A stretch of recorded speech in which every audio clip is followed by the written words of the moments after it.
Good morning बच्चों। आज हम चैप्टर सेकेंड बल का पार्ट 3 का अध्ययन करेंगे। तो हमने कुछ बल के विषय में पढ़ा था, बल की परिभाषाएं, ठीक, और न्यूटन का नियम पढ़ा था, ठीक है। तो उसी के आगे हम ठीक पढ़ेंगे, ठीक। देखते हैं कौन सी हेडिंग है, तो देखेंगे आप, ठीक। किसी वस्तु का संवेग अगर वस्तु विराम अवस्था में है, ठीक है, हेडिंग डाल लेनी है। किसी वस्तु का संवेग अगर वस्तु विराम अवस्था में है तो क्या लिखेंगे, माना, ठीक है, कोई वस्तु विराम अवस्था में है तो द्रव्यमान स्मॉल m और वेग v, ठीक, बराबर 0, ठीक है। तो क्या है कि पता है कि P इक्वल mv होता है, P होता है, ठीक, संवेग, स्मॉल m द्रव्यमान इंटू स्मॉल v वेग, ठीक है। तो v का मान 0 है, ठीक है। तो यहाँ पर स्मॉल v का मान कितना है, 0 है। तो हमने लिखा m इंटू 0, तो बराबर कितना संवेग आएगा, 0, ठीक। तो हम लिखेंगे कि अगर कोई विराम अवस्था में होता है तो इसका संवेग 0 होता है, ठीक है। अब इसके बाद संवेग की इकाई देखें क्या है। संवेग की एसआई जो मात्रक होता है वो निकलेगा क्या, किलोग्राम, ठीक, मीटर प्रति सेकेंड, ठीक, किलोग्राम डैश मीटर प्रति सेकेंड हो जाएगा, ठीक है। और एसआई इकाई क्या हो जाएगी, एसआई इकाई द्रव्यमान की किलोग्राम, ठीक, एसआई इकाई वेग का क्या होता है, मीटर प्रति सेकेंड। तो इसमें रखा गया है सूत्र में P equal m into v, m है द्रव्यमान का मात्रक किलोग्राम इंटू v है वेग का मात्रक मीटर प्रति सेकेंड। इस तरह आपका आया था किलोग्राम डैश मीटर प्रति सेकेंड, ठीक। फिर देखें अब संवेग से हमने संवेग से हमको क्वेश्चन, ठीक, आंकिक प्रश्नों को हल करना है। तो हम लिखेंगे यहाँ पर प्रश्न नंबर 1 देखेंगे, संवेग पर आधारित है ये प्रश्न। तो नंबर 1 देखेंगे क्या है क्वेश्चन, कह रहे एक पत्थर जिसका द्रव्यमान 10 किलोग्राम है, ठीक, और उसको 2 मीटर प्रति सेकेंड के वेग से फेंका जाता है, उसका संवेग ज्ञात कीजिए, ठीक है। तो क्या है कि एक पत्थर जिसका द्रव्यमान स्मॉल m, तो स्मॉल m बराबर आपको लिखना है, ठीक, अकॉर्डिंग टू क्वेश्चन करना है। तो जो प्रश्न का है वही करना है। तो हमने लिखा, ठीक है, स्मॉल m बराबर 10 किलोग्राम। फिर क्या कह रहा है कि उसको 2 मीटर प्रति सेकेंड के वेग से फेंका जाता है। तो स्मॉल v का मान है, स्मॉल v वेग होता है, ठीक, वेग बराबर 2 मीटर प्रति सेकेंड। फिर क्या कह रहा है, उसका संवेग ज्ञात कीजिए, संवेग होता है p, ठीक है। तो P equal m into v, ठीक है। अब इसके बाद m क्या है, m द्रव्यमान है, द्रव्यमान का मान लिख लिया 10 किलोग्राम, इंटू v क्या है, v वेग है, तो 2 मीटर प्रति सेकेंड, ठीक। 10 का गुणा 2 में करा लिया, 10 दूनी 20, तो 20 किलोग्राम मीटर प्रति सेकेंड आंसर आ गया, ठीक है। P का मान आ गया, क्या आया, 20 किलोग्राम मीटर प्रति सेकेंड। फिर देखें अगला क्वेश्चन देखेंगे, ये हो गया हल।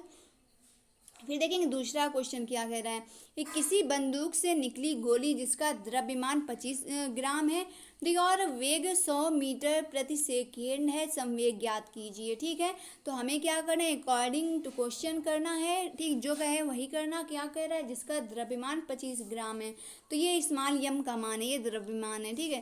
तो स्मॉल m बराबर 25 ग्राम, ठीक है। और वेग क्या है, वेग स्मॉल v बराबर 100 मीटर प्रति सेकेंड है।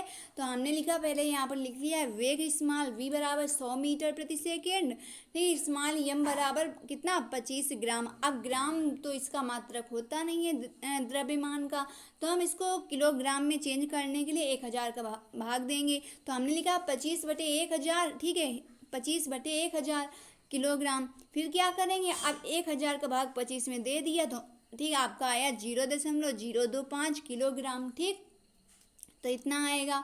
फिर देखें क्या है, हमें संवेग निकालना है, तो हमको सूत्र लिखना है यहाँ पर P इक्वल, ठीक, m इंटू वी आपको लिख लेना है यहाँ पर, P, ठीक, इक्वल m इंटू वी, ठीक। यहाँ पर देखिए इंटू में दे दिया है, कुछ गलत छपा हुआ है, तो देखिए यहाँ पर आपको लिख लेना है क्या, P इक्वल, ठीक है, P इक्वल क्या लिखेंगे, 100 इंटू, ठीक, 0.025, m का मान 100 रखेंगे, बराबर का चिन्ह आप ठीक, p के बाद लगाएंगे बराबर का चिन्ह।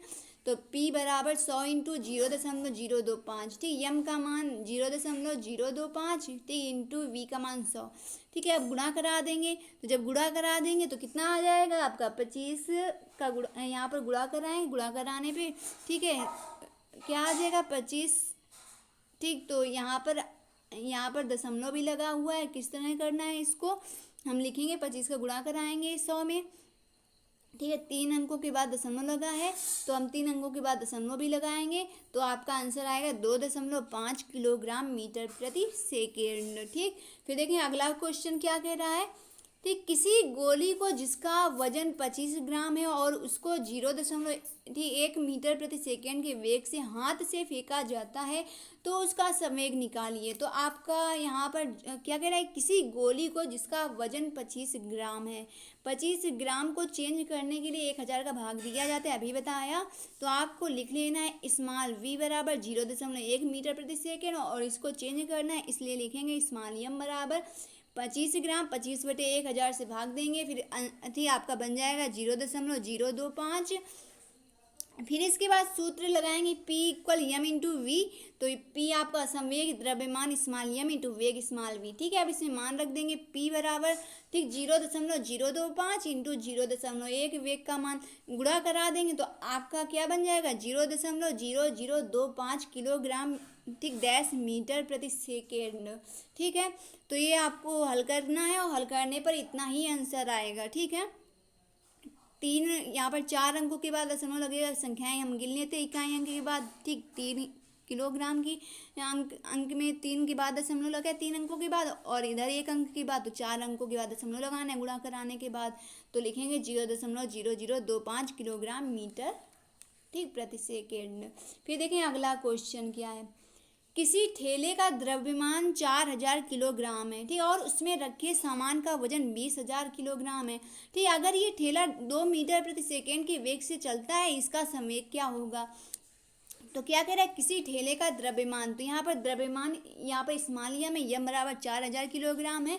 फिर क्या कह रहा है कि यहाँ पर क्या कह रहा है कि ठेले में रखे सामान का वजन कितना 20000 किलोग्राम है, तो 20000 लिख लेंगे। फिर देखें आगे क्या कह रहा है कि ठेले का कुल द्रव्यमान, तो हमको दोनों का योग करना है तो हम कर लेंगे 4000 प्लस 20000 तो 24000 आ जाएगा। फिर इसके बाद सूत्र आपका ठीक कुल द्रव्यमान आ गया तो अब रख देंगे सूत्र में, संवेग निकालना है इसलिए P equal m into v. तो यम का मान टोटल में आया 24000, ठीक, इंटू वी का मान कितना है 2 मीटर, 2 लिख लेंगे, 2 से 24000 में गुणा कर देंगे, 24 दूनी 48 हो जाएगा। तो P बराबर 48000 आ जाएगा किलोग्राम डैश मीटर ठीक प्रति सेकेंड। तो ये आंसर हो गया। ठीक है, गुणा कर ही लेंगे आप। इसके बाद देखेंगे आगे, एक कार का ठीक अगला क्वेश्चन है 5वां नंबर। एक कार का द्रव्यमान 1000 किलोग्राम है, ठीक, और वो 0.5 मीटर प्रति सेकेंड वेग से चल रही है, उसका संवेग कितना होगा। तो देखिए यहाँ पर एक कार का द्रव्यमान को स्मॉल यम से प्रदर्शित करते हैं, ठीक है, और वेग को स्मॉल वी से प्रदर्शित करते हैं। तो हमने पहले वी लिख लिया है, स्मॉल वी बराबर 0.5 मीटर प्रति सेकेंड। ठीक, द्रव्यमान स्मॉल यम बराबर 1000 किलोग्राम। ठीक, यहाँ पर चेंज नहीं करना है, सब मात्रक दिए हुए हैं। फिर देखिए संवेग निकालने के लिए P बराबर क्वेश्चन मार्क, सूत्र लगा दिया P equal m into v. तो आप देखिए यम का मान रखेंगे 1000, फिर इंटू वेग का मान 0.5 गुणा करा देंगे। तो जब गुणा कराएंगे तो आपका कितना हो जाएगा, ठीक, कितना आ जाएगा 5000 आएगा। एक अंक के बाद दशमलव लगा है तो हम लगा देंगे एक अंक के बाद, तो आपका आ गया 500 किलोग्राम डैश मीटर प्रति सेकेंड। ठीक, तो ये आंसर हो गया आपका। ठीक, इसका मात्रक होता है किलोग्राम डैश मीटर प्रति सेकेंड। ठीक, अगला देखें क्या है। ठीक, हमने न्यूटन के गति का प्रथम नियम पढ़ लिया, अब इसके बाद न्यूटन की गति का दूसरा नियम पढ़ेंगे। तो देखें क्या है न्यूटन की गति का दूसरा नियम। न्यूटन की गति के दूसरे नियम के अनुसार किसी वस्तु के संवेग के परिवर्तन की दर उस पर लगने वाले असंतुलित बल की दिशा के बल के समानुपातिक होती है। क्या कह रहा है, किसी वस्तु के संवेग के परिवर्तन की दर ठीक उस पर लगने वाले असंतुलित बल की दिशा के बल के समानुपातिक होता है। ठीक, इसको हम गणितीय रूप में इसको क्या करना है, हल करना है। देखिए क्या लिखेंगे, माना ठीक, माना किसी वस्तु का द्रव्यमान ठीक इक्वल में स्मॉल यम किलोग्राम, ठीक, प्रारंभिक वेग u, ठीक है, इसका मात्रक मीटर प्रति सेकेंड। तो अंतिम वेग को v से प्रदर्शित करेंगे, v बराबर मीटर प्रति सेकेंड। तो प्रारंभिक वेग u है और अंतिम वेग v है, ठीक है, और द्रव्यमान स्मॉल है। फिर प्रारंभिक संवेग, ठीक, प्रारंभिक संवेग p1 है। p1 बराबर सूत्र हो जाएगा, प्रारंभिक में u रखना है, ठीक है, सूत्र m इंटू वी, ठीक। तो यहाँ पर प्रारंभिक संवेग है, इसलिए p1 बराबर small m into capital U, ठीक है। अच्छा, m इंटू यू, ठीक, स्मॉल u है, ठीक है, यम यू। फिर देखें अंतिम संवेग p2 बराबर, ठीक है, p2 बराबर क्या हो जाएगा, small m into small v, ठीक। इसके बाद ये कर लेंगे, दोनों मान रख लेंगे, अंतिम संवेग का भी मान रख लेंगे। इसके बाद देखिए संवेग में परिवर्तन का सूत्र लगा देना है। तो हमने लिखा चूंकि क्या होता है संवेग में, इसलिए क्या है कि संवेग में परिवर्तन बराबर, ठीक है, अंतिम संवेग माइनस प्रारंभिक संवेग, सूत्र लगा दिया। अब इसमें मान रखेंगे अंतिम संवेग का और प्रारंभिक संवेग का। तो अंतिम संवेग यम वी माइनस यम यू, तो जब इसे यम कॉमन करेंगे तो आ जाएगा कैपिटल P बराबर स्मॉल m कोष्ठक के अंदर v माइनस यू, ठीक। फिर देखें संवेग में परिवर्तन की दर बराबर, ठीक है, क्या हो जाएगा, ठीक, क्या हो जाएगा, संवेग में परिवर्तन की दर बराबर, ठीक, आप नीचे से लिखेंगे बराबर स्मॉल m कोष्ठक के अंदर v माइनस यू, ठीक, अपान t, ठीक हो जाएगा। फिर देखेंगे आगे क्या करना है हमें। हाँ, लिखेंगे गति के दूसरे नियम के अनुसार संवेग परिवर्तन की दर उस पर आरोपित बल के समानुपाती होती है, ठीक। तो गति का पहला नियम है F है, ठीक, क्या F है, ठीक, यहाँ पर अनुक्रमानुपाती स्मॉल m कोष्ठक में v minus u upon T. तो पता है आपको कि v minus u upon T बराबर क्या होता है, TA होता है, ठीक, गति का पहला नियम था, ठीक। और यहाँ पर ठीक कर लिखेंगे हम, तो यहाँ पर रख देंगे, ठीक, v minus u upon T बराबर है, तो आपका आ जाएगा यफ बराबर यम इंटू ए। फिर अब देखिए क्या रखेंगे, ठीक, अनुक्रमानुपाती का चिन्ह हटेगा तो एक नियतांक आएगा यहाँ पर, तो यफ इक्वल के इंटू यम इंटू ए हो जाएगा। के का क्या है, अनुपात है, ठीक है, तो यहाँ पर लिख लेंगे नीचे से एक नियतांक है, ठीक है। तो यहाँ पर के, ठीक है, नियतांक है, इसके बाद के का मान 1 हो जाएगा, तो यह बराबर आ जाएगा यम इंटू ए, ठीक है। फिर देखिए इसी प्रकार वस्तु के द्रव्यमान और त्वरण का गुणनफल उस पर लगे बल को निर्धारित करता है, ठीक है। तो लिख लेंगे बल का मात्रक आपको क्या होता है इसी से निकाल लेंगे, ठीक है।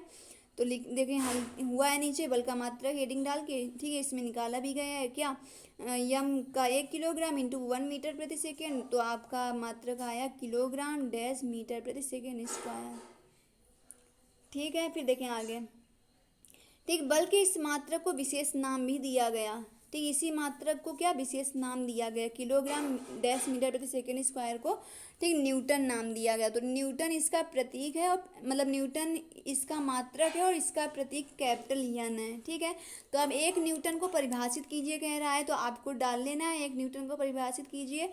तो आप लिखोगे क्या, क्वेश्चन पूछ रहा है तो आप लिखोगे 1 न्यूटन बल वह बल है, 1 किलोग्राम जो द्रव्यमान की किसी वस्तु में 1 मीटर प्रति सेकेंड स्क्वायर का त्वरण उत्पन्न करता है, ठीक है। भाषा बता देनी है कि 1 न्यूटन का बल वह बल है जो 1 किलोग्राम जो द्रव्यमान की किसी वस्तु में 1 मीटर प्रति सेकेंड स्क्वायर का त्वरण उत्पन्न करता है। सूत्र से परिभाषा बन गई है, ठीक।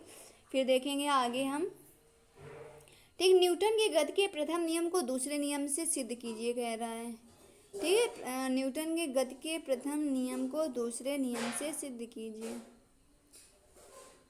तो ठीक, इसके बाद हम इसको सिद्ध करेंगे। तो हम डाल लेंगे हेडिंग न्यूटन के प्रथम नियमानुसार, ठीक। क्या लिखेंगे, ठीक, अगर बाह्य बल F बराबर 0 हो तो कोई वस्तु अपनी विराम अवस्था में, तो एक समान रैखिक गति की अवस्था में ही बनी रहती है, इसीलिए F बराबर 0, ठीक। तो आप जानते हो कि F बराबर m into v minus u upon t होता है। कोई वस्तु अगर, ठीक, आरंभिक वेग u से चल रही है तो क्या हो जाएगा, यब बराबर स्मॉल एम कोष्टक में v minus u upon T. तो यब का मान यहाँ पर 0 है, बाह्य बल है, ठीक। यब बराबर 0 रख दिया गया है, यम कोष्टक के अंदर v minus u upon T हो जाएगा, तीसरा गुणा कराया गया तो आपका है स्मॉल एम कोष्टक में v माइनस यू बराबर 0 इंटू टी हो जाएगा, 0 का गुणा टी में हो जाएगा, 0 आ जाएगा। फिर क्या होगा, v माइनस यू बराबर, फिर इसके बाद 0 बटे यम हो जाएगा, क्योंकि यम इंटू वी माइनस यू है, तो यम गुणा इसमें गुणनफल के रूप में दिया हुआ है, इंटू में दिया हुआ है मतलब, तो हम यम को दूसरे पक्ष में भेज सकते हैं। तो 0 के बटे में यम जाएगा, 0 बना हो जाएगा, यम से भाग 0 में देंगे 0 आएगा, तो v माइनस यू बराबर 0 आ गया। इसीलिए हम इसको पक्षांतर करेंगे तो आपका आ जाएगा v बराबर कैपिटल यू, ठीक है। स्मॉल v बराबर स्मॉल यू, कैपिटल का है, तो स्मॉल v बराबर स्मॉल यू समीकरण फर्स्ट मान लेंगे, ठीक है। इसके बाद देखें आगे हम लिखेंगे ऐसी अवस्था में प्रारंभिक वेग अंतिम वेग के बराबर होता है। तो देखें अगर फिर बी नंबर में कह रहा है अगर कोई वस्तु विराम अवस्था में है, हेडिंग डालेंगे तो क्या है, स्मॉल यू बराबर 0 लेंगे, समीकरण फर्स्ट में रख देंगे तो आपका स्मॉल यू बराबर स्मॉल वी बराबर 0, मतलब प्रारंभिक वेग और अंतिम वेग का मान क्या हो जाएगा, 0 हो जाएगा, ठीक है। वस्तु विराम अवस्था में ही रहेगी, ठीक। फिर देखिए न्यूटन की गति का तीसरा नियम, ठीक। न्यूटन की गति का तीसरा नियम क्या है, किसी भी क्रिया के लिए इसको क्रिया प्रतिक्रिया का नियम भी बोलते हैं।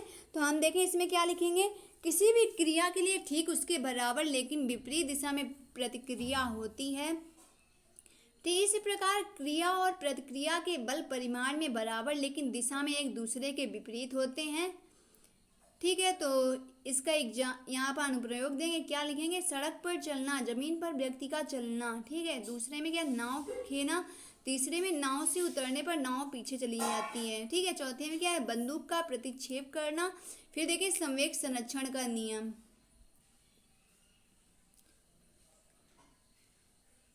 ठीक है, क्या है, संवेग संरक्षण का नियम। तो लिखेंगे यदि किसी समूह में वस्तुएं एक दूसरे पर बल लगा रही हैं अर्थात पारस्परिक क्रिया कर रही हैं, तो पारस्परिक क्रिया के पहले और पारस्परिक क्रिया के पहले, ठीक है, और पारस्परिक क्रिया के बाद 2 बार हो गया, ठीक, उनका क्या है, कुल संवेग संरक्षित रहता है जबकि उस पर कोई बाह्य बल ना लगे, इसे संवेग संरक्षण का नियम कहते हैं। फिर देखिए आगे क्या करना है कि माना, तो देखो इसमें गोले 2 बने हुए हैं तो आपको चित्र देखना है और भाषा लिखनी है। तो इसमें लिखिए माना, सबसे पहले माना 2 गोले बने हुए हैं, बना लिया है हमने 2 पिंड। तो माना कि कैपिटल ए तथा कैपिटल बी 2 गोले हैं, दिख रहे हैं, जिनका द्रव्यमान क्रमशः, ठीक, हमने गोलों का नाम भी दिया है, कैपिटल ए कैपिटल बी, ठीक है। तो अलग अलग बने हुए हैं, ठीक, थोड़ी थोड़ी दूरी पर। तो क्या कह रहा है कि माना ए तथा बी 2 गोले हैं जिनका द्रव्यमान क्रमशः यम1 एंड क्या है, यम2 है।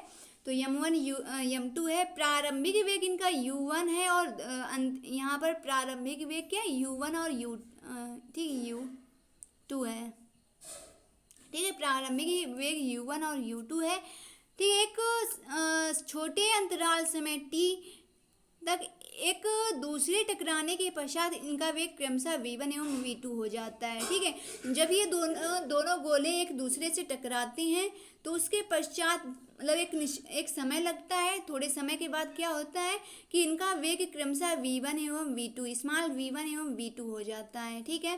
तो स्मॉल v1 और v2 हो गया। देखिए आगे जब दोनों टकराए हैं, टकराते हैं, देखिए लिखा है, फिर दोनों गोले टकराए तो टकराने के बाद समय, कुछ समय के बाद, ठीक, नीचे देखें क्या हो गया है, v1 और v2 हो गया इनका वेग, ठीक। तो ये आपको चित्र बना लेना है। चित्र बनाने के बाद इसी को हल करना है। क्या लिखेंगे, अतः गोला ए के संवेग में परिवर्तन, तो क्या होगा, यम बराबर यम1 कोष्टक में v1 माइनस u1, ठीक। गोला v के संवेग में परिवर्तन यम2 कोष्टक में v2 माइनस u2। चूंकि टक्कर t समय तक होती है अतः क्या हो जाएगा, ए के संवेग परिवर्तन की दर बराबर यम1 कोष्टक में v1 माइनस u1 अपान टी हो जाएगा। b के संवेग परिवर्तन की दर बराबर क्या हो जाएगा, यम2 कोष्टक में क्या हो जाएगा, v2 माइनस u2 अपान टी, ठीक है। फिर देखें आगे, यदि गोला कैपिटल ए द्वारा गोला बी पर आरोपित बल कैपिटल एफ, ठीक है, ए वेक्टर बी लिखा है बराबर क्या है, यम1 कोष्टक में v1 माइनस u1 अपान टी। फिर गोला बी द्वारा गोला ए पर आरोपित बल, ठीक, यह बी वेक्टर है तो यम2 कोष्टक है v2 माइनस u2 अपान टी। ठीक, अब गति के तीसरे नियम के अनुसार ये दोनों बल क्या होंगे, एक दूसरे के बराबर और विपरीत होंगे।